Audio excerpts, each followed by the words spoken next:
Well, hey, everyone. Good morning. Welcome to the Blue Gamer Bluecast Morning Show. I'm your host, Adam Blue, 30 plus year video game enthusiast and industry analyst. And today, for April 15th, 2026, run through the latest gaming news, what I've been playing, etc., etc. Hope everyone's been having a good day. Looks like the sun's out a little more today, but still a little bit of clouds or some storms coming in. It was sprinkling a little bit. Yeah, and it's been like that lately. It hasn't been. There's been moments, because I like to get the sun when I can. There's been moments, that I'm out, not a vampire. No, I'm joking. I really am out a lot more than I used to be. Yeah, when I was. Is that true? Actually, I don't know. Actually, I think it's just different context of being outside. And now it's it's just to be able to get sun and survive. Yeah, it's always good. That and water, drinking water. What are we even talking about? We're talking about being outside because there's a lot of video game talk to go through. Yeah, I think we'll start there with what I've been playing. So, Xbox is announcing that new Metro, or it's not that Xbox is announced. I guess it's during an Xbox announcement thingy. Anyway, um, so I wanted to go back and play Exodus because I didn't really. I think I played the other ones. I think I already showed that off on here. And I hadn't really played through Exodus. And I was just playing it, and it's like the graphics are great. I love that it's really all about really the art direction, the art style of making the things look detailed and realistic.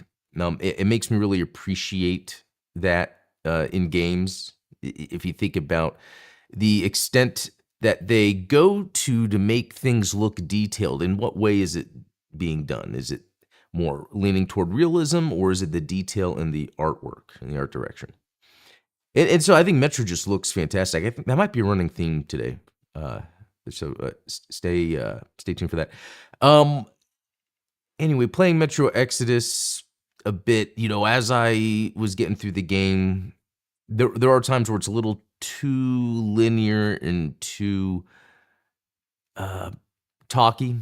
I read something that said this is like an open world Metro game, and so far, and I've only played an hour and 28 minutes, I guess, which is weird because it's showing both Steam and Windows at the same time, which I don't know what that means.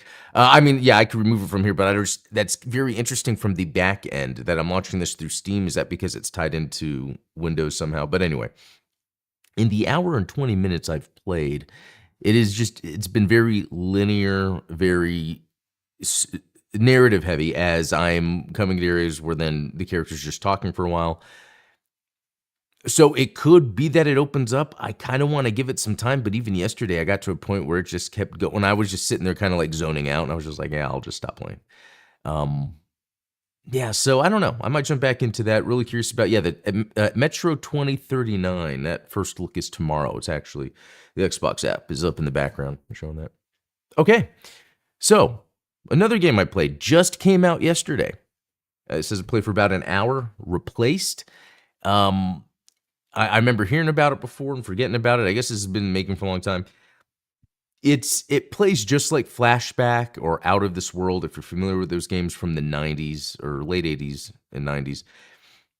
They had them on PC. I had a Sega CD port. I think you can get it on SNES, whatever. It plays like that, where there's that animation, that walking, running, jumping, that animation, the way that looks, it's very weighty in terms of how it feels, but the way it looks, it has that animation to it. But also it's where you'll be running, and then it could be that there's a trap or you fall and then you die, and then it sets you back to where you were a little bit before that. So these types of games have that trial and error in it. And that is where I've realized in the past playing games like this, where then I just kind of get bored because I realize the gameplay loop is the trial and error sometimes. It's not like a lot of the times you can see and figure out what to do, but then there's times it's like, oh, what do I do here?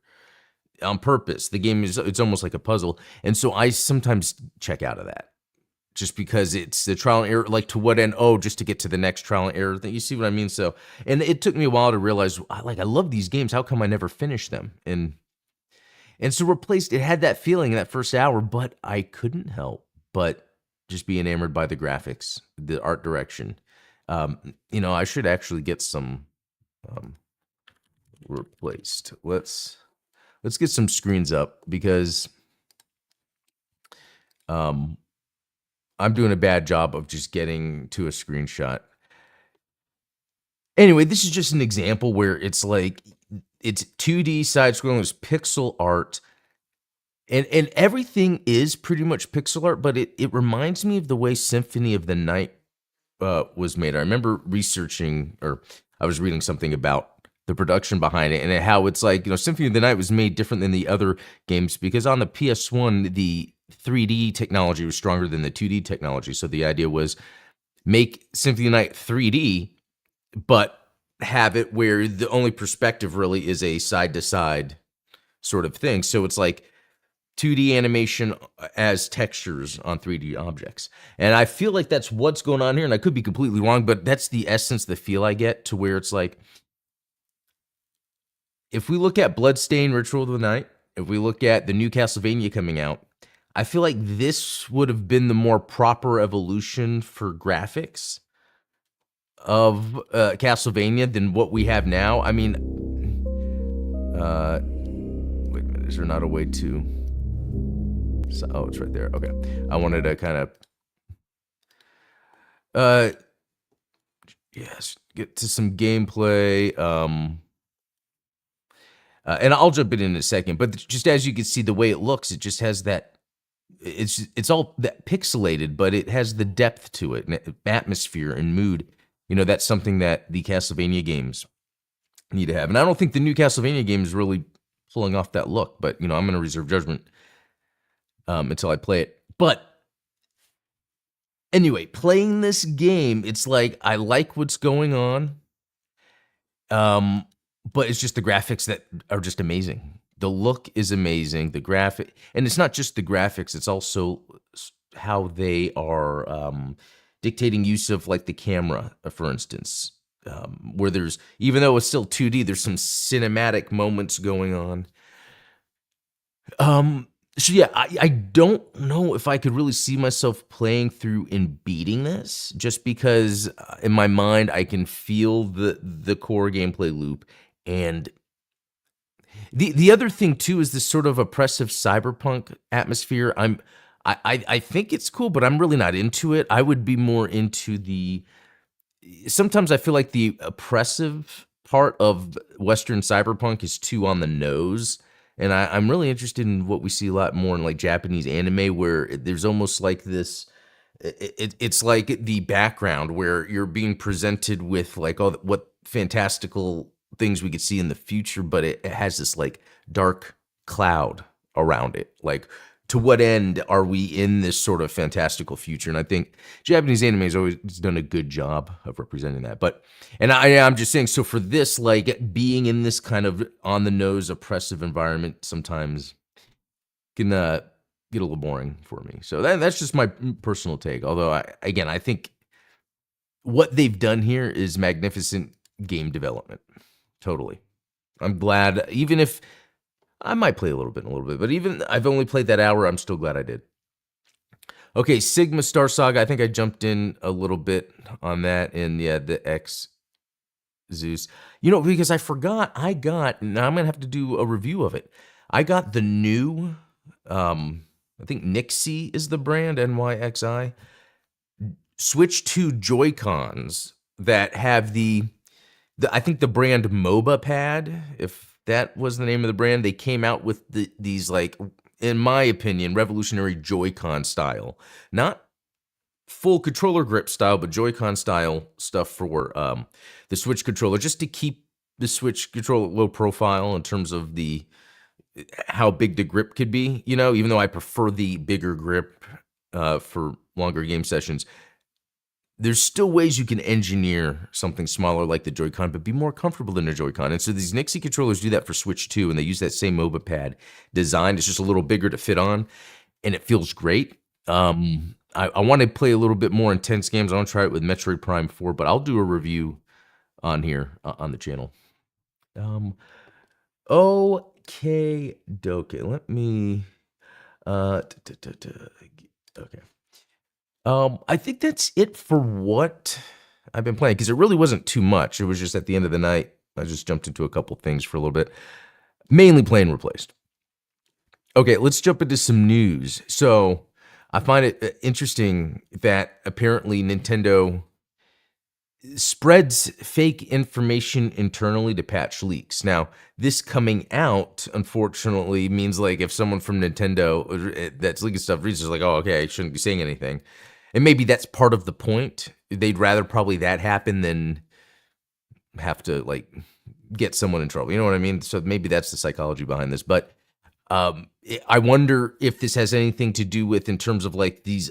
We got a whole bunch of leaks recently from Nate the Hate. How much of it was, oh, there's a bunch of that in there, or it was because of that then this gets announced, and then how does this get announced? You know, that's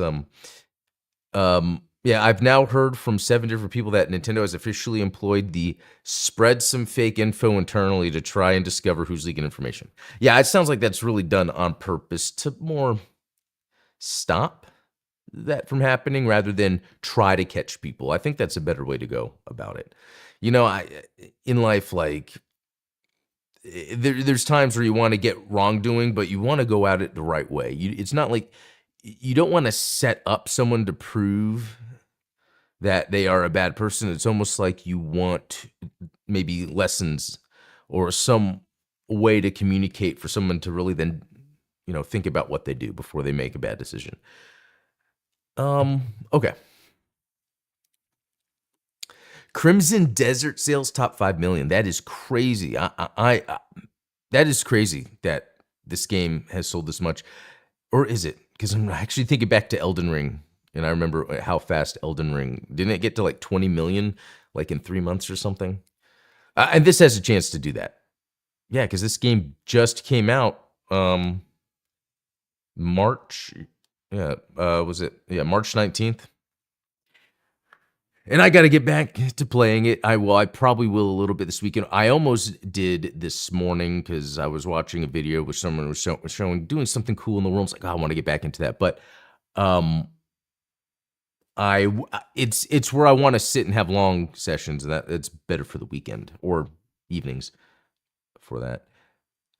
But it's just great news. Great. I love to hear this because again, this is a studio out of South Korea that their budgets aren't super crazy, and they kind of show, you know, kind of their way of supporting the game post-launch by communicating quite a bit and really just doing the work. I guess that's like the big deal, depending on, you know, when it's discussed about the size of the budgets of these games that in the West and how many people must be on these games.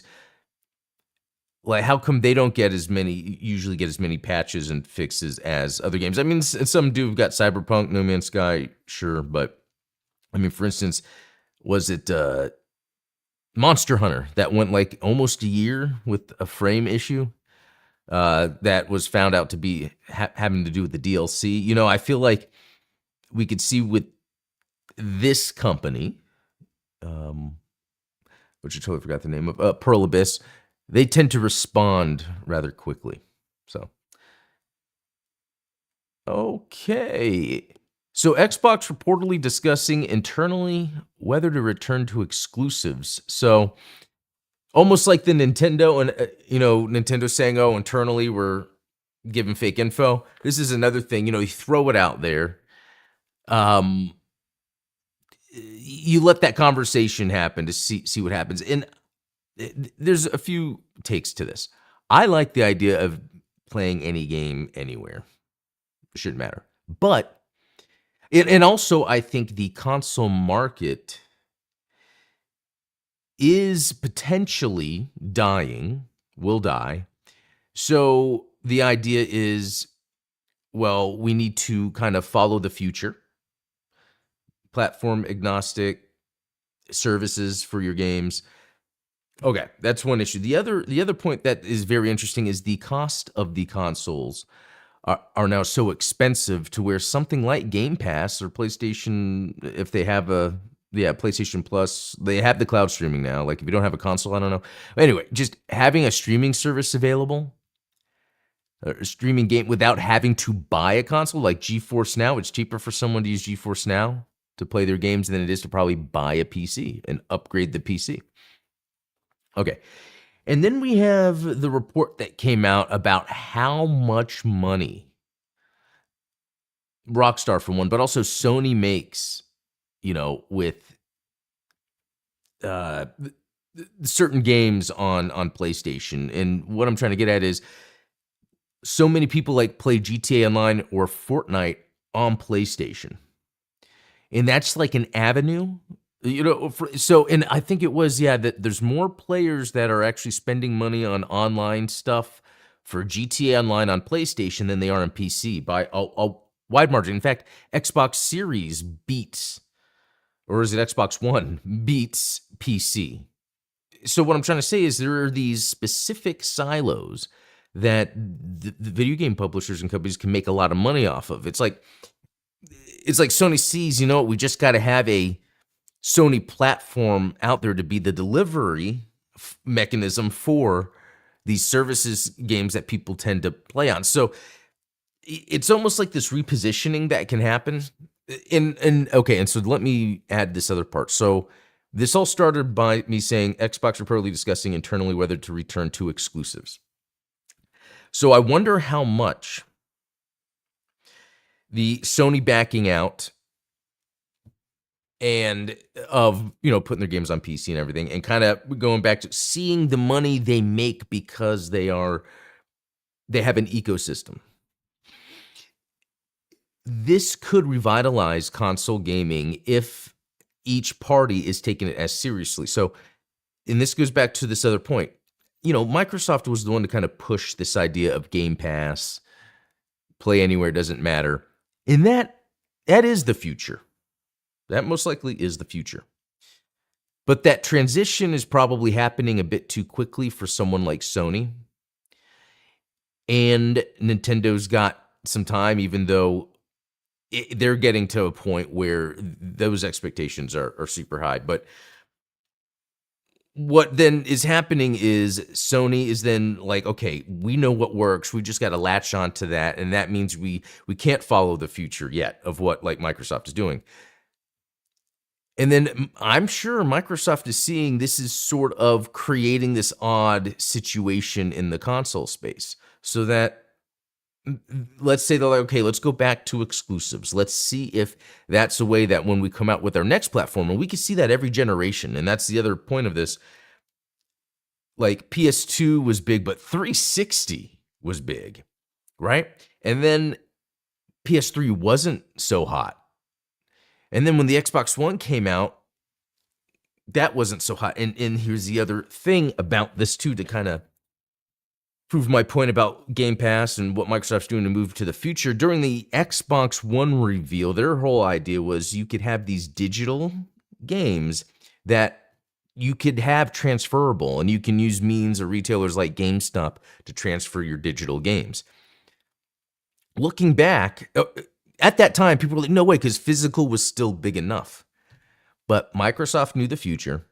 Nowadays, I'm pretty sure gamers, we would all like the idea of being able to resell or trade our keys, our digital ownership of games. That's what Microsoft was trying to do. They backed off because people didn't like that. That allowed the PS4 to kind of get ahead.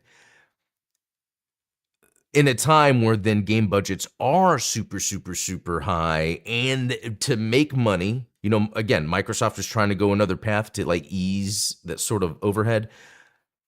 So then Sony okay, well, to make money, we're going to double down on live service. You see, Microsoft wasn't doing that. They were being very careful. That's why people are like, well, Microsoft didn't really release too much. Well, it's like, well, actually neither did Sony, because what they did failed or got shut down. And so Microsoft has just been, okay, well, let's just acquire studios. Let's just have good selection. I mean, if you look at Game Pass versus PS Plus, and it's my opinion, Game Pass just offers so much more, especially when it comes to newer releases, like Replaced is on here. That could be on PS Plus. But so anyway, what I think is happening is Microsoft's like, okay, we're going to have to, I think the economy, whatever, because of high console prices, they're going to have to delay the idea of making gaming these streaming services. Agnostic, play on any device streaming services. And I think it's because console prices or hardware has gone up, console prices have gone up. It then makes an economy where people are going to want to choose one or the other when it comes to consoles, to play on a device. And not just consoles, like just to play on a device. So if Sony's still out there being like, well, you just buy a PlayStation, and Microsoft's like, well, you can kind of play anywhere because games are going to be anywhere, people are just going to buy PlayStations. And I mean, I'm talking about mainstream, like kind of the mainstream buyer, not someone like me, because I will buy them all. So anyway, I think this is like my commentary on what I think is going on. And I do think, even though I prefer the idea of games on any platform, whatever, if this is healthy for the industry right now, maybe it's best to do that. I think it kind of goes in line with what's going to be happening next with hardware from Sony and Xbox. They're making their high-end PC versions, but then we hear about, Sony's portable. So what is going to be that? Is that going to be an entry-level device? I'm curious how they're going to do that, or how much the PS5 is still going to remain, a main console. Just because the price has gone up on the PS5, PS5 Pro, does Sony expect them to continue to sell PS5s? So there's a lot of stuff still up in the air. But anyway, I think there's another thing here, because even on the dashboard for something, Xbox related, it talked about Xbox exclusives having a day one release on Game Pass. So it's just saying, hey, if you have Game Pass, you're going to get day one releases of exclusives. That sounds pretty specific. And I think there's probably some games that were already, what was it? Yeah, Forza Horizon 6. I think that had already been in development and apparently sold very well. 5 sold very well on PS5. So I'm sure Microsoft is just going to keep letting that go. And then I remember wasn't there a PlayStation title that Sony canceled right at the last minute that was going to be released on PC because they want to stay with exclusives? So I really think, this is really going to happen. It's very interesting stuff. Very interesting stuff. Okay. We have some time. I want to show something else. This blew my mind. The Starspeed game. And it's made with the World Labs and Spark. And apparently you can just play it right here. Training Grounds, campaign, quick match. Let's do campaign. Let's give this a second to load. Yeah, starspeed.game if you wanted to try this out.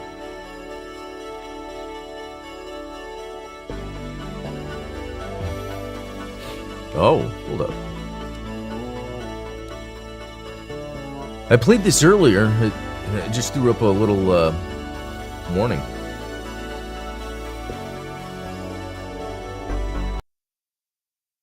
Oh, okay. Let's try it again. Actually, let's just go to Training Grounds. That might help. Yeah, we're seeing... Okay, I think it's working out. Okay, so check this out. This is a game just in the browser. Greetings, Starspeed. It's like, I don't know if you guys ever played Descent back in the day. I remember playing that on PC all the time. I do need to change the controls. Hold up a second. Flight control. Do you read? We're all set. There is no The right joystick invert. controls look direction. Left joystick controls your forward, backward, and lateral motion along that look direction. So part of this is Steer like through these goals now. the technology that's used to do this is what's fascinating. Like, it almost looks like, I don't know if it is some sort of AI generation thing, but not done in a Well done. On to the next. the way we're You can used go to. It's just more of faster like, you for a know, limited procedural time generation using type of thrust. technology. All right, one more. To strafe straight up and down, press the buttons above the left joystick. To strafe up and down, I don't think I have that. Oh, there we go. C and Z. I mean, I could use a controller, but Ace flying. it's just so cool how I Now think I the could use a tricky controller. I don't know actually. I think it's so cool though. Control. Your ship will attempt to level itself during flight, but at times you'll want to manually adjust. The buttons above the right joystick roll left and right. Yeah, like, respectively. Look at the. You see how the texture kind of looks sloppy My advice? and crazy. I mean, I think that's kind of Lower. part. That's the point of this Do a technology barrel is roll is in really both just. directions. Now. It's not like it's procedurally generating in terms of it's random every time. It's just, I think, in terms of representing the graphics. Okay, I don't know what. Shoot something. I wasn't paying attention. Although, I'm not really gonna be playing a whole lot. It's more just to check this out and show it off. 'Cause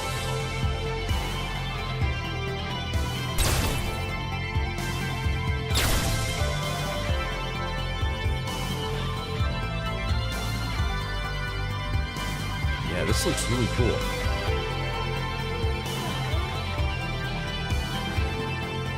Okay.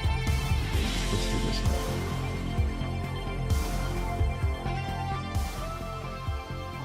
Let me see if it lets me jump into the campaign, because I think I played this originally.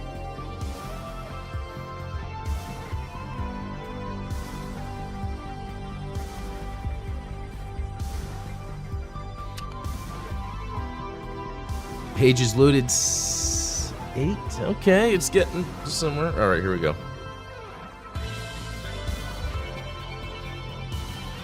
No humans. No human has visited in 31 years. Okay. Okay, there we go. Press the globe icon to top. Oh, cool. I hadn't done this before. Oh, I was destroyed. Okay, where are... Oh, neat. I didn't know I was going to get right into action. This didn't happen before. Okay, it's really hard to see what I'm doing.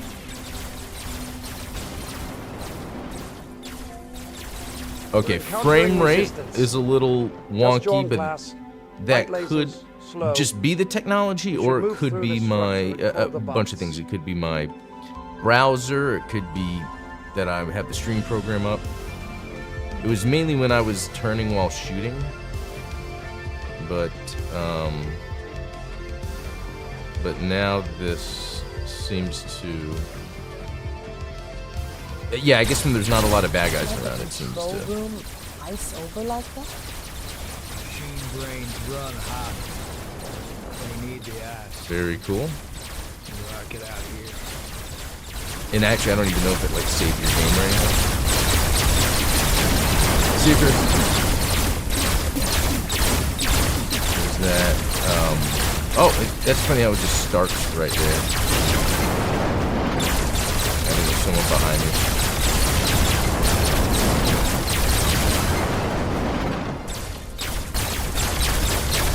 You know what?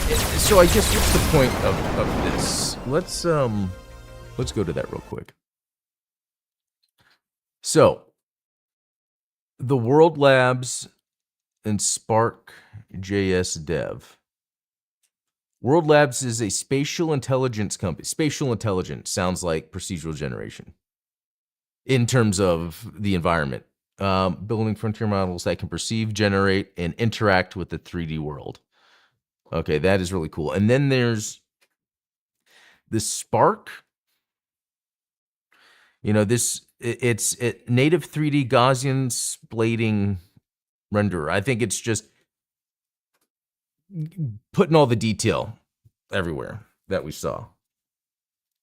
So I think these two things working together probably allow for a more quicker iterative process of getting a game up. That is really cool. Really cool stuff. I wish I was better at this game development stuff or whatever. I guess it's just the time. But anyway, that's it for today, guys. Hope you enjoyed that. I thought that was very interesting. I guess, yeah, I'll be back. I'll be on Steven's show tonight, Midnight Hatter Live. So be sure to tune to that. And then I will be back Thursday. So, all right, guys, have a good one. Until next time, be good.